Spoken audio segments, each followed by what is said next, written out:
Most people are starving their body of oxygen all the time.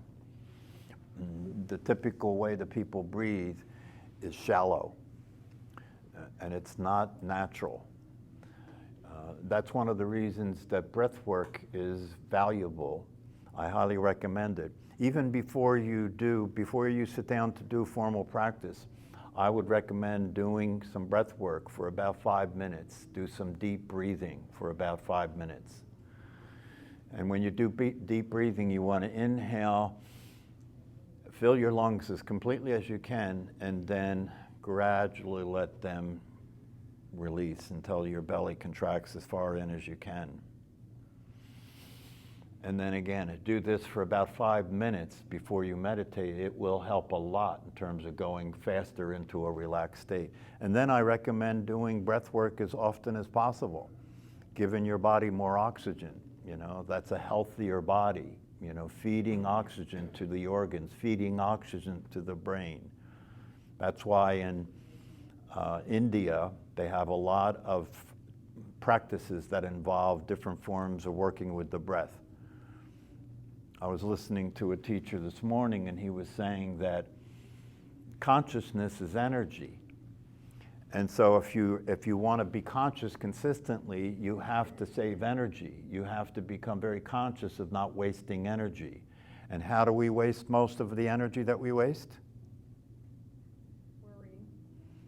Thinking. Talking. Look who's talking. That's right. The art of talking. You can see her if you want to study the art of talking. So talking, thinking, and then the talking and the thinking stimulates emotions, right? And emotions are energy that arises, right? And when it arises, what does it do? It stimulates the muscles. It causes the muscles to prepare to run or fight, right? So now you have 3 burns. You have the burn of thinking, the burn of talking, the burn of contracted muscles, and then the 4th is the burn of wasted movement. Wasted movement, all the unnecessary movement that you do during the day. So one of the things that you practice to awaken, part of the awakening process, is to start to become aware of how you would be living your life in time and space with this body in an awake state. So you start to practice not just being awake in terms of experiencing yourself as awareness, but being awake in terms of how does that change your relationship to your body? How does it change your relationship to speaking? How does it change your relationship to your emotions? How does it change your relationship to thinking?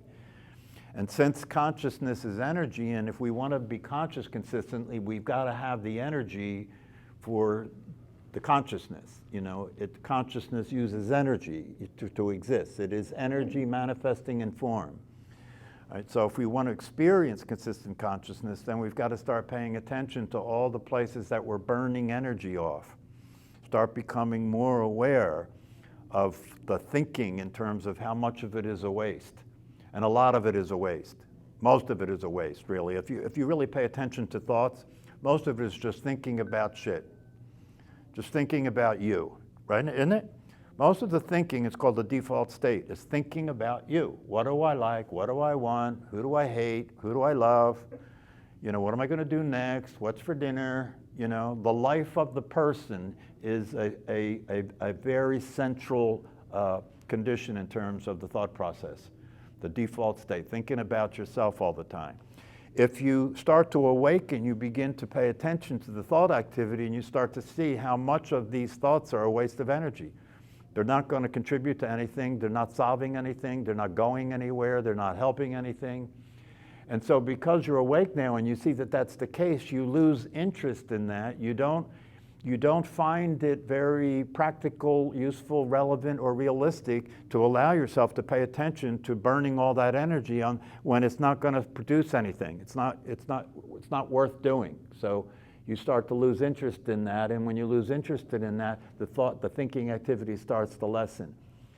One of the ways that you're waking up is you're quieter. The mind's quieter. There's less activity going on there.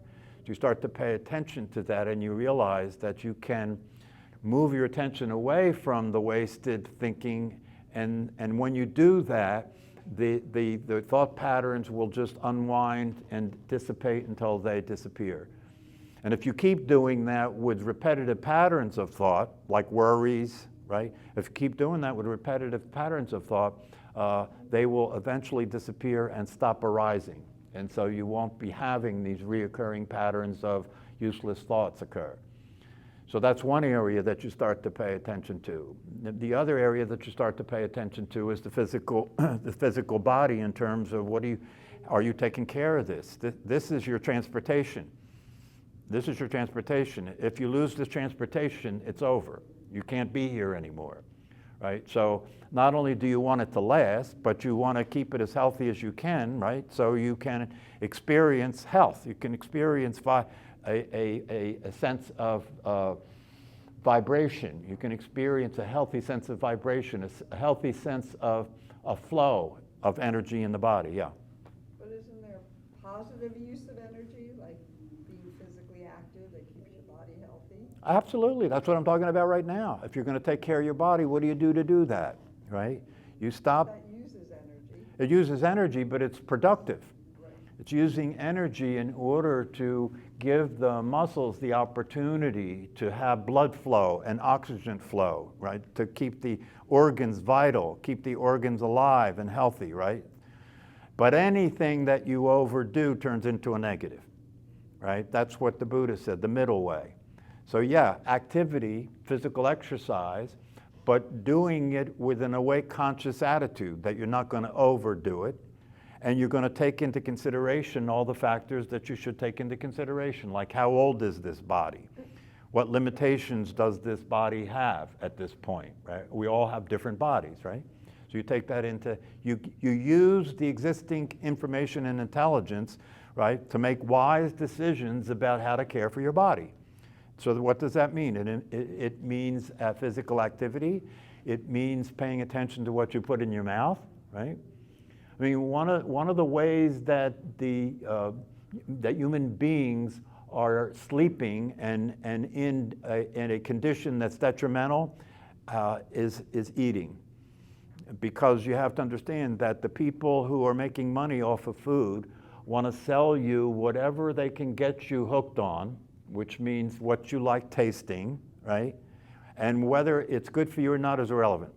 In fact, the easier it is to produce, which means less natural ingredients, the better for them as far as making money is concerned, and the worse for you in terms of it's detrimental to your body. Yeah, the Zen masters often talk in Buddhism, they talk a lot about death, right? Because they know that to the personality, death is a scary, terrifying thing. To an awake being, death is nothing but a transition of energy. And so in the practices, we consciously practice dying. Yeah, and how do you do that? When you're practicing meditation, you are practicing dying whether you know it or not. How are you doing that? You're moving your attention away from the existence of the personality, which for most people is who they are, isn't it?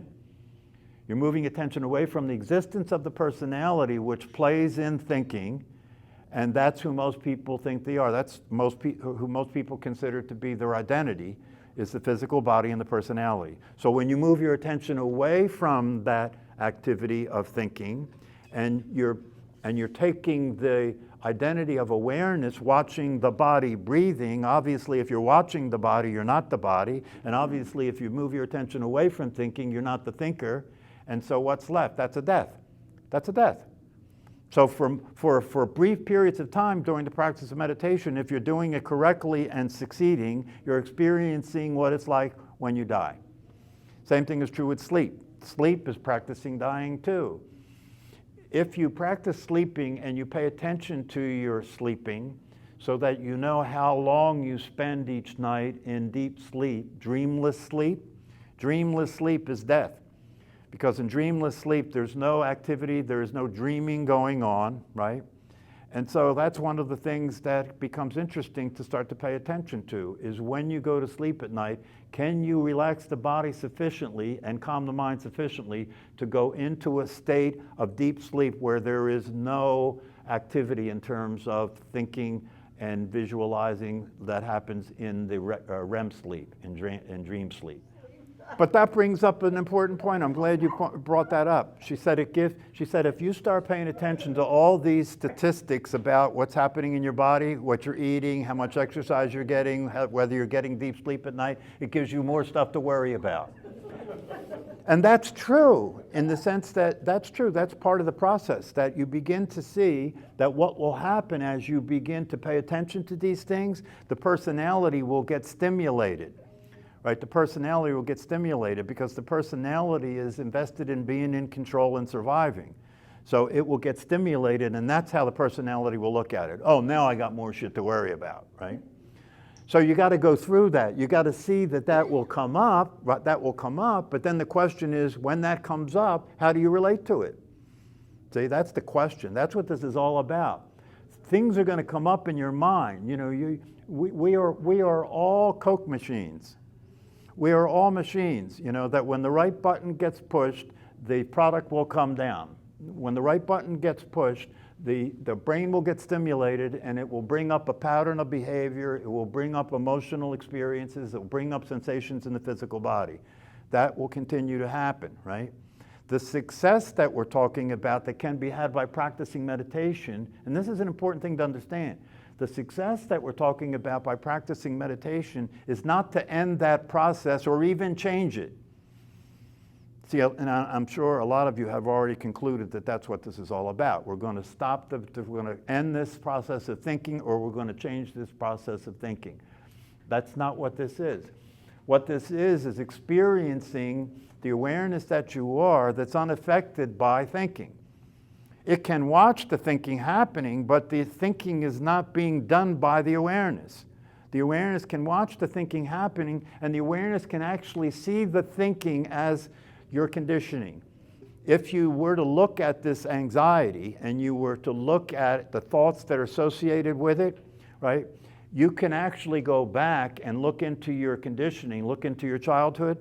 There will have been a time, or many times, that started with one time, right, when something happened and you had certain thoughts and you had certain feelings, right, that you were afraid that something, you had apprehension, you were afraid about something.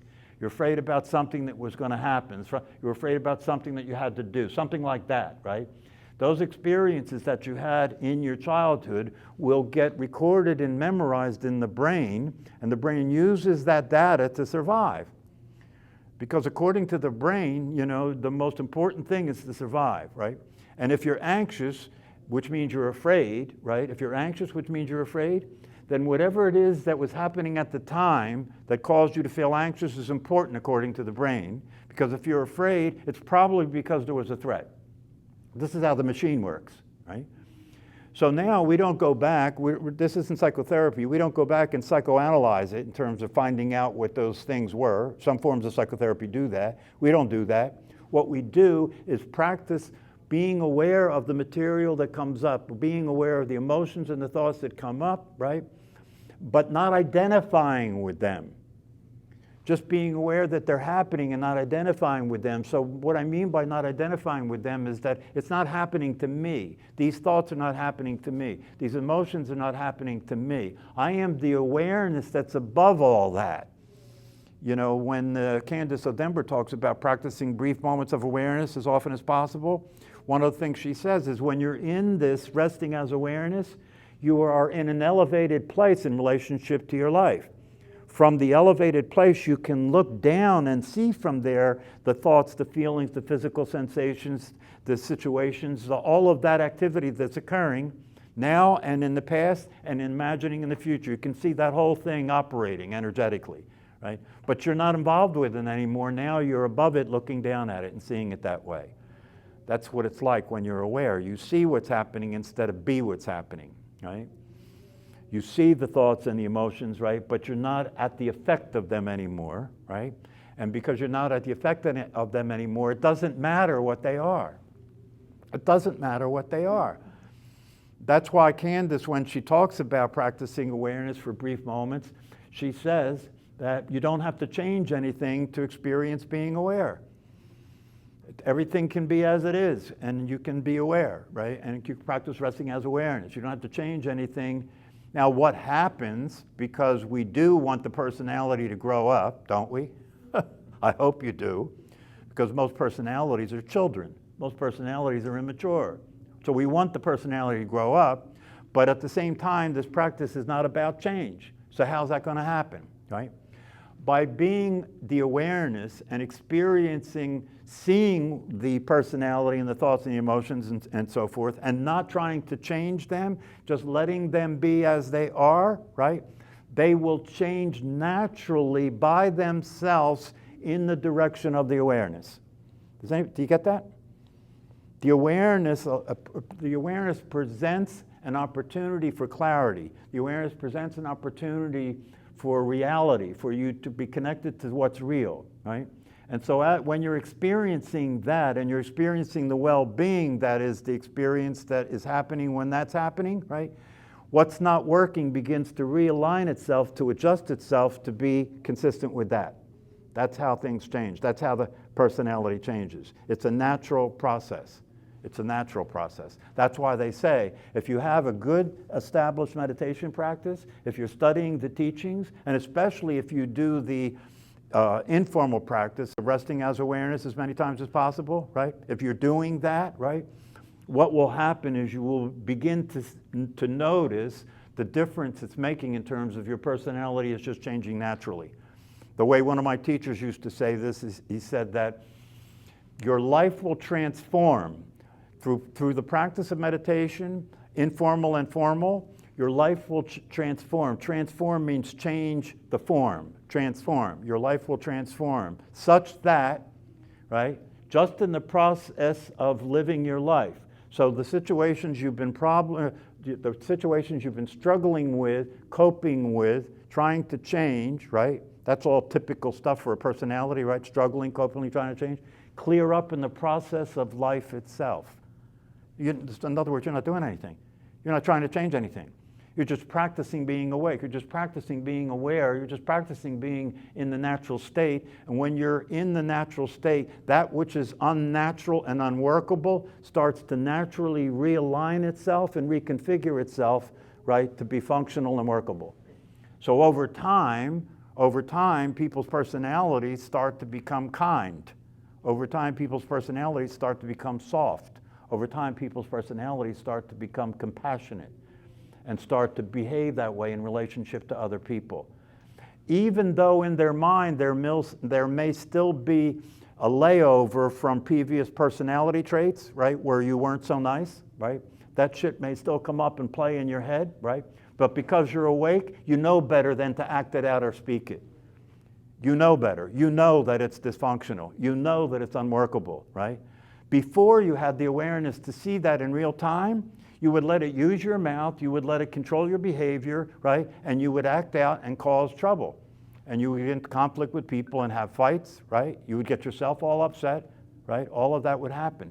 Now what happens is you're isolating this activity. You're isolating it now. You're not letting it contaminate your life, right? You're not letting it, what's the word I was looking up the other day because of the politics? No, it wasn't insanity. It was corruption. Corruption. That's what politics made me think of the word. So, but your personality is a corrupt entity, isn't it? Your personality fits the definition of corrupt perfectly. Your personality is a corrupt entity. What does corruption mean? It means that you're operating only to get what you can out of something. You're no longer applying any ethical principles. You're only operating to get what you can get out of something. That's a corrupt behavior, isn't it? Well, isn't that the personality in spades? That's where corruption comes from. You know, people who are in positions where there's a lot of money around, right? And they've been elected to be in an ethical role, right? As a politician, right? Their personality is corrupt, so as soon as they see the opportunity to steal, they just do it. They just do it. And it's so much a function of the personality that it is now part of the fabric of the society. It's part of the fabric of society. So when you wake up, you start realizing that you never get away with anything. This is an important thing to understand. What goes around comes around, right? This is called natural ethics. This is called natural morality. Natural morality means that you have seen clearly for yourself that you can never get away with anything. Anything you ever do that's unethical and immoral, you will pay for. You can never get away with anything. And if you understand that's the law, that's like gravity, if you understand that, then anything you do that you think you're going to get away with, you're only hurting yourself. That's all you're doing is hurting yourself. And if you understand that clearly, that'll keep you straight. That'll keep you straight.